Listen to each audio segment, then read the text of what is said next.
Sejarah Syiar Islam Syekh Syarif Arifin dan Buyut Nyata, di Desa Sindangwasa, Kecamatan Palasah, Kabupaten Majalengka. Makam Syekh Syarif Arifin dan Buyut Nyata berada di Desa Sindangwasa, Kecamatan Palasah, Kabupaten Majalengka.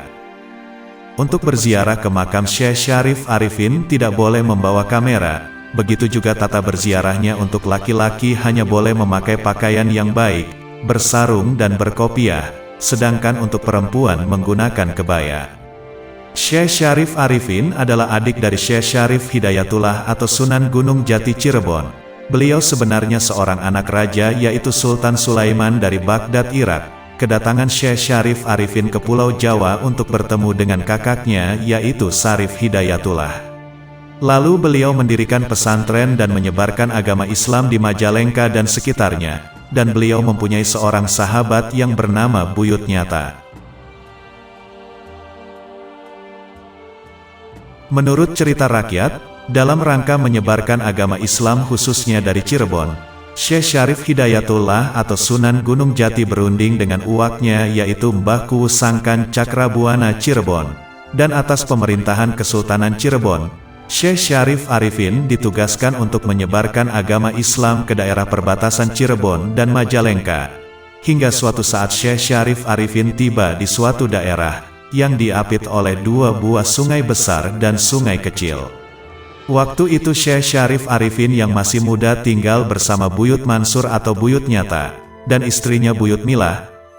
Setelah menceritakan maksud dan tujuan kedatangannya, Syekh Syarif Arifin meminta Buyut Mansur atau Buyut Nyata dan istrinya Buyut Milah untuk menerima kedatangannya. Buyut Nyata dan istrinya pun menyambut baik kedatangan Syekh Syarif Arifin.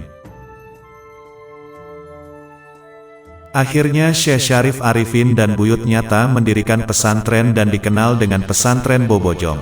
Lambat laun padepokan pesantren ini berkembang, dan para santrinya semakin hari semakin bertambah banyak.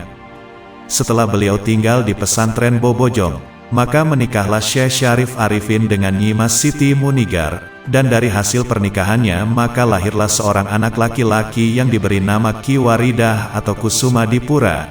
Namun tak lama berselang setelah melahirkan bayinya, istri Syekh Syarif Arifin meninggal dunia. Kemudian Ki Waridah atau Kusuma Dipura diasuh oleh Kuwu Babakan Jambu. Setelah Syekh Syarif Arifin meninggal dunia, kemudian Buyut Nyata memanggil Ki Waridah agar melanjutkan padepokan pesantren Bobojong dalam mensyiarkan Islam.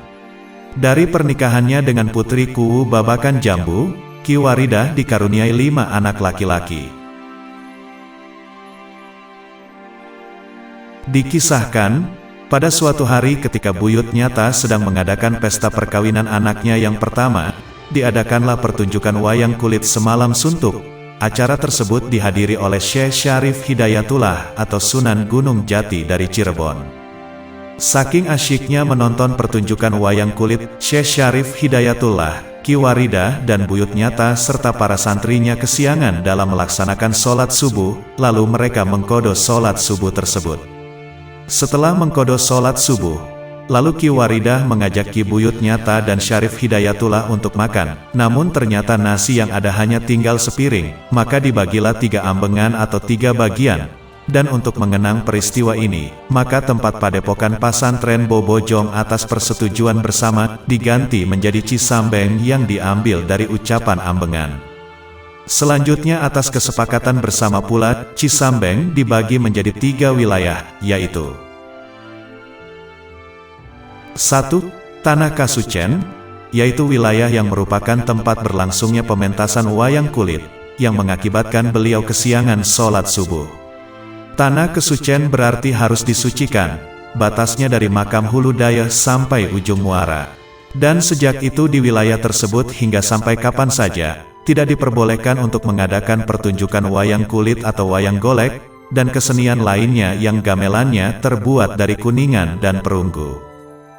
2. Tanah Kausen, yaitu tanah di mana tempat kedatangan Syekh Syarif Hidayatullah pada saat menghadiri pernikahan putra pertama Ki Buyut Nyata. Wilayahnya meliputi atau sama dengan wilayah Kasucen.